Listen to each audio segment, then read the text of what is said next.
Esam Samsung akademijoje ir čia yra sumontuota daug įvairiausios įrangos, kuri yra naudojama vėsinimui, taip pat namų šildymui.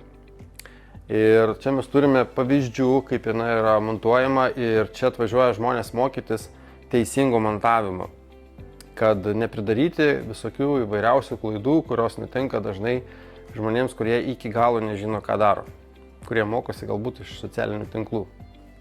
Patalpų vėsinime nebūtinai mes turim kabinti ant sienos įrenginius. Jeigu mes norim, kad nebūtų to, mes galime montuoti ir kasetės, kurios telpa į lubas ir kurių aukštis yra tik 15 cm. Kai turime didelės patalpas, tam, kad gauti komfortą, galima panaudoti ir 360 laipsnių kasetę, kuris skleidžia orą 360 laipsnių spinduliu aplinkui, tolygiai. Ir gali jinai skleisti palei lubas ir galima nuleisti truputį visą tą spindulį žemyn.